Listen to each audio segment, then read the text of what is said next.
కూటమి ప్రభుత్వం అధికారంలోకి వచ్చిన నాటి నుండి నారా లోకేష్ మంత్రిగా తన బాధ్యతలను నిర్వహిస్తూనే పొలిటికల్ పరంగా ఫుల్ యాక్టివ్ మోడ్ లో ఉన్నారని స్పష్టంగా అర్థమవుతుంది.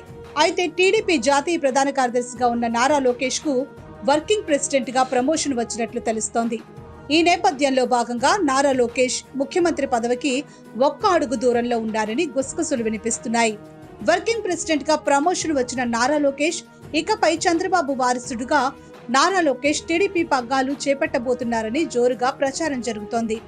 అయితే ఇదంతా కేవలం నారా లోకేష్ కోసమే మొట్టమొదటిసారిగా ఈ పదవిని ప్రారంభించారని వార్తలు వస్తున్నాయి. లోకేష్ ను వర్కింగ్ ప్రెసిడెంట్ గా ప్రకటించడమే కాకుండా పార్టీ పొలిటికల్ బ్యూరోతో పాటు జాతీయ ఏపీ రాష్ట్ర కమిటీలను ప్రారంభించడం జరిగింది.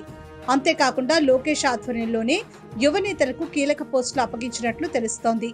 జాతీయ ప్రధాన కార్యదర్శులుగా కేంద్ర మంత్రి రామ్మోహన్ రాయుడు, బైరెడ్డి శబరి, కిలారు రాజేష్ ఎన్నిక చేసినట్లు ప్రచారం జరుగుతోంది.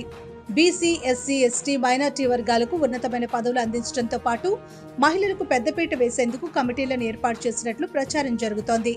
సీనియర్లకు ప్రత్యేకమైన పదవులు అందించడంతో పాటు యువ నాయకులను పార్టీలో చేర్చుకోవాలనే సరికొత్త ఆలోచనతో వ్యూహాత్మకంగా ముందుకు వెళుతున్నారు.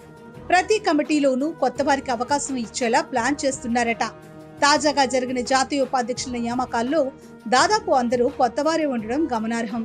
సీనియర్ నాయకుల అనుభవంతో పాటు జూనియర్లు ఊపుతో పార్టీని మరింత ముందుకు నడిపించాలని భావిస్తున్నారట.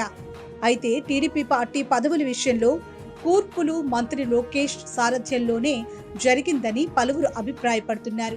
నేటి యువతకు పార్టీ భవిష్యత్తుపై నమ్మకం కలిగించడమే కాకుండా పనిచేసే వారికి గుర్తింపు తప్పకుండా లభిస్తుందని నాయకులకు లోకేష్ ధైర్యాన్ని ఇస్తున్నారట.